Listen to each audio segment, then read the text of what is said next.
शनिवारच्या या वेगळ्या शाळेचे मुख्याध्यापक आदरणीय डॉक्टर B.M. केर्डेकर सर, सेवानिवृत्त झालेले पण तरी शाळा न सोडलेले असे जगावेगळे गुरुवर्य श्री मिलिंद यादव आणि सगळे बाग भरलेले दिसावेत म्हणून नव्हे तर खऱ्या अर्थानं मंचाची शोभा वाढवणारे सर्व उपस्थित मान्यवर आणि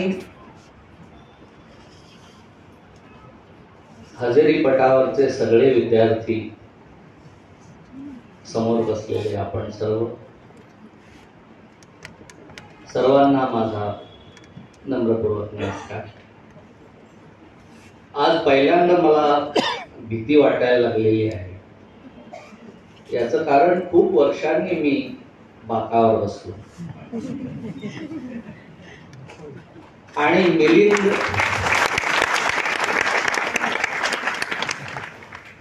आणि आम्ही शिक्षक आहोत या भ्रमात जे होतो 25 वर्ष, तो भ्रम दूर करून आमचा पाक काढण्याचं काम मिलिंद यादव केलेलं आहे. खरं तर मी इंग्रजी भाषेचा आणि साहित्याचा शिक्षक आणि आपण सर्वांनाच कल्पना आहे की शाळेमध्ये इंग्रजीचा शिक्षक कधीही प्रिय, विद्यार्थी प्रिय असत नाही. पण मी इंग्रजी सोडून जेव्हापासून मराठीत बोलायला सुरुवात केली तेव्हापासून लोक मला निमंत्रित करायला लागले. आता फक्त ही गोष्ट ओळखीपुरतीच राहिलेली आहे की मी इंग्रजीचा शिक्षक आहे. एरवी इंग्रजी बोलण्याची संधी मला फारशी मिळत नाही. काही दिवसांपूर्वी मला हिरडेकर सरांचा फोन आला आणि ते मला म्हणाले की तुम्हाला एका पुस्तकाचं प्रकाशन करायचं. मला लक्षातच आलं की प्रकाशन करायचं आहे म्हणजे पुस्तकावर मला बोलायचं आहे, कारण हल्ली ती माझी एक मुख्य भूमिका आहे. पण ते म्हणाले तसं नाही, पुस्तकाचं प्रकाशन तुमच्या हस्ते करायचं. मग मी थोडासा गोंधळलो आणि त्यांनी सांगितलं की मिलिंद यादव माझ्याकडे आलेले आहेत आणि त्यांची इच्छा आहे की त्यांच्या पुस्तकाचं प्रकाशन आपल्याच हस्ते व्हावं. आता एकाच वेळी आनंद आणि भीती याचा अनुभव जसा आपण शाळेत घेतलेला असतो की आपल्याला बक्षीस तर मिळालेलं असतं आणि मंचावर जाऊन ते घेण्याची भीती वाटत असते, असा अनुभव मला त्यानंतर आला. आणि काही वेळातच मिलिंद यादव महाविद्यालयात आले आणि पुस्तक देऊन गेले. पुस्तक वाचल्यानंतर मात्र मला आनंद झाला, भीती नाहीशी झाली. पुस्तक वाचलं आणि लक्षात आलं की कथा अंगा खांद्यावरच्या हे जे पुस्तक आहे ते अंगावर शहारे आणणारं आणि शिक्षक म्हणून आपल्या खांद्यावरच्या जबाबदारीची जाणीव करून देणारं असं हे पुस्तक आहे. म्हणजे कालच्या लेखामध्ये मी जो काल त्यांच्यावर एक लेख लिहिलेला आहे, नेमका तो गुरुपौर्णिमेच्या दिवशी, त्यामध्ये मी एक भेद केलेला आहे गुरु आणि शिक्षक यामधला, की मी एक शिक्षक आहे, गुरु होण्याची माझी प्रक्रिया सुरू आहे. शिक्षक काय करतो? पहिल्यांदा शिक्षक ही नोकरी आहे असा शिक्षक मानतो. त्यामुळे तो ठरलेल्या वेळी मुख्याध्यापकांच्या भीतीने शाळेत जातो, दिलेल्या वेळापत्रकानुसार आपले तास घेतो जे धडे शिकवलेले आहेत त्यावर विद्यार्थ्यांची चाचणी घेतो आणि त्या मुलांची शिकण्याची ओढ, मानसिकता आणि कुवत याचा विचार न करता अवतरणामध्ये गुणदान करून मोकळा होतो. गुणांची पारख न करता गुणदान जो करतो तो शिक्षक. आणि विद्यार्थ्याला माहीत नसलेले गुण त्याला जो दाखवून देतो, त्याची जी जाणीव करून देतो आणि ते विकसित करण्यासाठी मेहनत घेतो तो गुरु.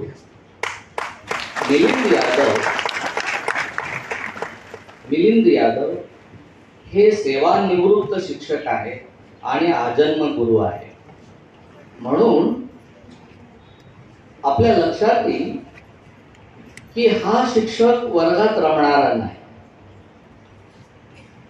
हा शिक्षक पुस्तकात अडकणारा नाही, हा शिक्षक फळ्यावर मावणारा नाही, हा शिक्षक खडू हातात घेऊन खडूसपणा दाखवणारा नाही, हा शिक्षक काठी हातात घेऊन मुलांना बदलणारा नाही. हा शिक्षक मुलांना आपल्या खांद्यावर घेणारा, आपल्या मिशा ओढायला परवानगी देणारा असा हा शिक्षक आहे. आणि तुमच्या लक्षातच आला असेल की शनिवारचा दिवस आहे, इतकी सकाळची वेळ आहे. शाहू सभागृहामध्ये कदाचित इतक्या सकाळी इतकी गर्दी खूप दिवसांनी कोणीतरी पाहिली असेल. म्हणजे आता मला मिलिंद यादवांचा हेवा वाटायला लागलेला आहे की आपल्याला हे भाग्य मिळेल की नाही काय नाही. समजा मी निवृत्त झालो, त्याचं वृत्त जरी आलं तरी मी म्हणायला पाहिजे की मी कृतकृत्य झालो. कारण आम्ही वर्गाच्या पलीकडे विद्यार्थ्यांना ओळखत नाही आणि विद्यार्थी आम्हाला ओळखत नाही. म्हणून आम्ही जे शिक्षक असतो ते पोटार्थी शिक्षक असतो. आपलं पोट भरावं म्हणून आम्ही नोकरी करतो आणि विद्यार्थ्यांचं पोट भरलेलं आहे की नाही याची काळजी आपण करत नाही. हा जो शिक्षक आहे तो मधल्या सुट्टीमध्ये मुलांच्या बरोबर आपला डबा खाणारा शिक्षक आहे. म्हणजे शिक्षकांच्या सोबत आपला डबा खाणारा हा शिक्षक नाही. आणि त्याच्या लक्षात येतं की मुलं तर जेवतायत, पण काही मुलं लाजतायत, काही मुलं जेवायचं टाळतायत. याचं कारण काय की कोणाच्या डब्यात इतरांना बरी वाटेल अशी भाजी नसते, शोभेल अशी पोळी नसते आणि ही मुलं ओशाळतात. काही जण उपाशी पोटी राहतात आणि या शिक्षकाच्या लक्षात येतं की मुलं जी वर्गात बसल्यावर कळत नाही ती मधल्या सुट्टीत कळतात. कारण त्यांचं खरं रूप जे असतं ते वर्गात नसतं. वर्गातल्या नुसत्या हसऱ्या चेहऱ्यांकडे बघणं हे शिक्षकाचं काम नाही. त्या चेहऱ्यांच्या मागे लपलेलं दुःख शोधणं हे शिक्षकाचं काम. त्यामुळं मुलांसोबत डबा खाणारा आणि मुलांना आपल्या घरापर्यंत येऊ देणारा असा हा शिक्षक आहे. हा व्यावसायिक शिक्षक नाही. म्हणजे मी सुद्धा एक चांगला शिक्षक आहे असं मी मानतो. मी शिकवतो चांगलं, पण नंतर मला त्या मुलांची ओळख नसते. याचा अर्थ काय झाला? याचा अर्थ झाला की मी या शिक्षक या पेशाकडे नोकरी म्हणून पाहतो. शिक्षक या पेशाकडे ध्येय म्हणून, जीवन ध्येय म्हणून, वेड म्हणून पाहत नाही. मिलिंद यादव हा ध्येयवेडा शिक्षक आहे. त्यामुळं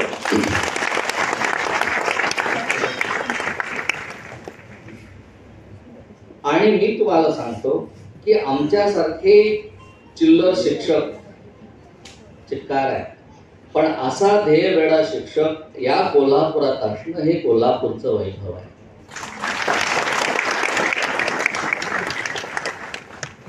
मला सांगा, मुलांना भर अमावस्येच्या दिवशी म्हणजे रात्री स्मशानामध्ये नेऊन तिथं रात्र काढणारा कोणता शिक्षक असेल?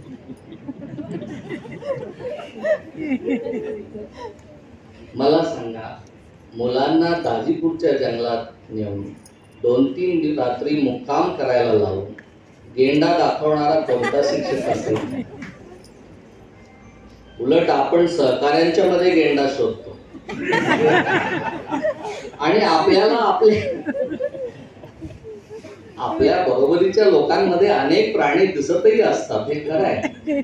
पण खरेखुरे प्राणी दाखवणं, त्यांना निसर्ग दाखवणं, म्हणजे वर्गाबाहेरचं जग दाखवणं, त्यांना प्राणी पाहायला शिकवणं, त्यांना निसर्ग वाचायला शिकवणं, त्यांना वनस्पतींचं महत्व शिकवणं.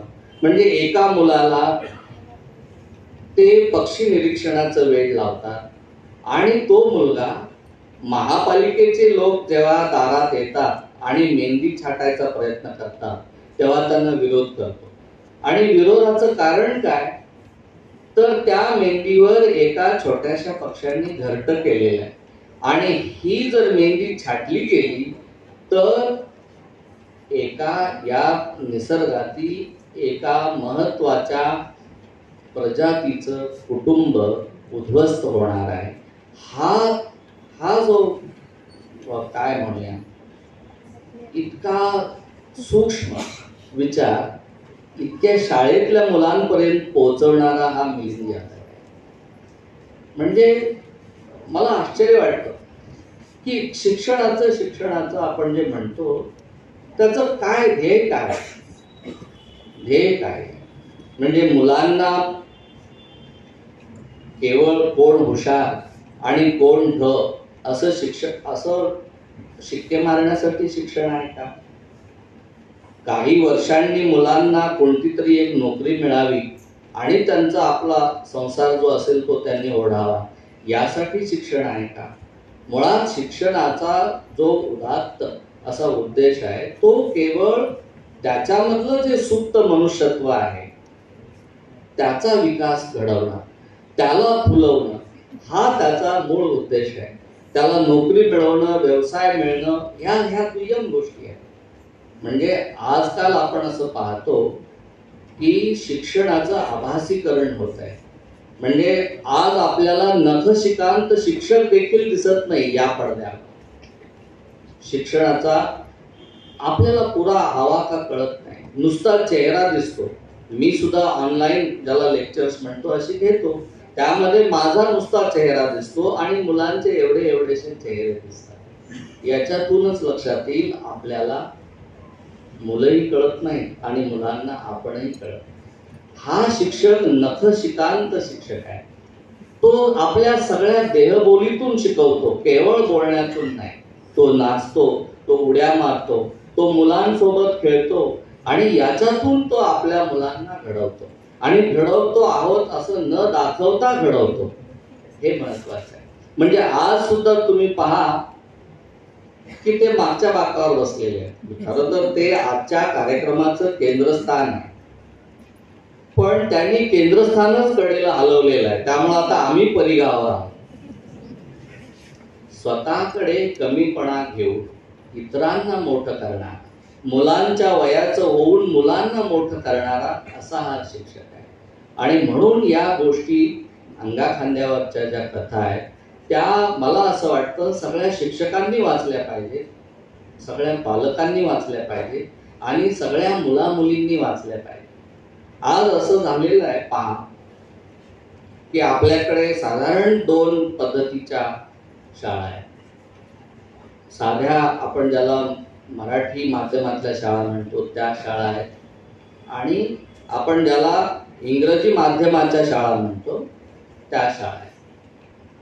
आता यामुळं असं झालेलं आहे की मुलांना समाज असा कळतच नाही, अर्धा कळतो, आपापल्या स्तरावरचाच कळतो. म्हणजे इंग्रजी माध्यमातल्या मुलांना झोपडपट्टीतली मुलं कधी कळणारच नाही, म्हणजे ती असतात हे देखील कळणार नाही. आणि झोपडपट्टीतल्या मुलांना अशी पूर्ण कपडे घातलेली, पोटभर जेवणारी, हसणारी, बागडणारी, गाडीतून येणारी मुलं असतात हे देखील कळणार नाही. तर हे जे आपण समाजाचं असं स्तरीकरण केलेलं आहे शिक्षणाच्या क्षेत्रात सुद्धा, ते अतिशय घातक आहे. हे स्तरीकरण केवळ माध्यमापुरतं नाही, हे स्तरीकरण वर्गाच्या पातळीवर देखील आहे. म्हणजे आज समजा एखाद्या मुलाला 5वीतला तो मुलगा आहे आणि त्याला 6वीतलं काही शिकायची इच्छा असेल तर त्याला वर्षभर वाट पाहण्याशिवाय सोय नाही. समजा 10वीतल्या मुलाचं काही 8वीतलं राहिलं असेल आणि त्याला पुन्हा जाऊन ते जरा अनुभवायचं आहे, जसं आज आपल्याला शाळा अनुभवताना आनंद होतो तसा त्यालाही होऊ शकेल. कदाचित त्याचा जो 8वीतला आवडता शिक्षक होता मिलिंद यादवांसारखा, त्याच्या तासाला पुन्हा बसायचं आहे, तर याची कोणतीही सोय आपल्या या व्यवस्थेमध्ये नाही. आपण म्हणतो यामध्ये लवचिकता आहे, पण ही फसवी लवचिकता आहे. मुलांना मुक्तपणे शिकू देणं, विषयात अडकवून न ठेवता शिकू देणं, माध्यमात अडकवून न ठेवता शिकू देणं, हे खरं शिक्षण आहे. तुम्ही जर सुजाता मित्र नावाचा एक फार प्रयोगशील माणूस आहे, त्याचं होल इन द वॉल नावाचं पुस्तक वाचा आणि मग आपल्याला मिलिंद यादव कळतील. त्याने काय केलं, भारतातलाच माणूस आहे, दिल्लीतल्या झोपडपट्टीमध्ये त्याने काय केलं, केवळ एका खोलीमध्ये, झोपडपट्टी आहे, झोपडपट्टीतल्या एका खोलीमध्ये त्याने एक संगणक नेऊन ठेवला आणि त्या खोलीच्या एका भिंतीला एक मोठं छिद्र पाडलं. त्या खोलीत कोणताही शिक्षक नाही आणि याला हात लावू नका, हे उघडू नका, हे चालू करू नका असं सांगणारा कोणीही शिपाई नाही. फक्त सुजाता मित्रा त्या छिद्रातून त्या मुलांचं निरीक्षण करतो की ही मुलं करतात काय, या यंत्राचं करतात काय. तर त्या मुलांनी, झोपडपट्टीतल्या मुलांनी, हे लक्षात घ्या, ज्यांनी कधीही संगणक पाहिला नव्हता, त्या मुलांनी हळूहळू हा संगणक सुरू करायचं ज्ञान स्वतःहून शिकून घेतलं. हळूहळू तो संगणक वापरायला सुरुवात केली आणि त्यातली मुलगी, एक मुलगी त्या संगणकाच्या वापरामध्ये तज्ञ झाली. याच्यातून सुजाता मित्रांना काय सांगायचं आहे, सुजाता मित्रांना सांगायचं आहे, बऱ्याचदा शिक्षणामध्ये, शिक्षणाच्या प्रक्रियेमध्ये शिक्षकच अडथळा ठरतो. म्हणून हल्ली, आता मी उघडच करतो, हल्ली मी एका पुस्तकाचा अनुवाद करतोय, ते फार मोठं पुस्तक आहे, डी स्कूलिंग सोसायटी नावाचं. म्हणजे त्या लेखकाचं, इव्हान इलिचचं असं म्हणणं आहे की जगातून शाळा जर नष्ट केल्या आणि सबंध जगाचीच जर शाळा बनवली तर कदाचित जग अधिक सुंदर होईल. तर बिनभिंतीच्या शाळेमध्ये आयुष्यभर रमलेला असा हा आयुष्यभर गुरु राहणारा मिलिंद यादव आधीच आपल्यामध्ये आहे. म्हणजे प्राचीन परंपरेमध्ये, गुरु परंपरा जे आपण मानतो, प्राचीन परंपरेचं म्हणजे कमीत कमी मुलांना सोबत घेऊन आश्रमात असल्यासारखं त्यांना खायला प्यायला घालून, त्यांना त्यांची सेवाही घेऊन आपलं मानून शिकवणारा हा जसा गुरु आहे, तसा तो भविष्यलक्षी देखील गुरु आहे की भविष्यात अशा शिक्षणाचीच गरज आहे. भले आभासी शिक्षण उपयोगी पडत असेल, पण माणसाच्या सोबतीला राहून जे शिकायला मिळतं ते यंत्राच्या सोबतीनं कधीही शिकता येणार नाही. तर आपण मधल्या टप्प्यावरची पिढी आहोत. आपल्याला जुन्या पिढीतलं चांगलं मिळालेलं आहे, नव्या पिढीतलं देखील चांगलं आपल्या हातात येत आहे. तर हे दोन्ही चांगलं टिकवून ठेवण्यासाठी आज आपण आपला शनिवार आपण वाया घालवलेला नाही असं मी मानतो आणि या शाळेमध्ये घंटा होण्यापूर्वी मी थांबतो. धन्यवाद.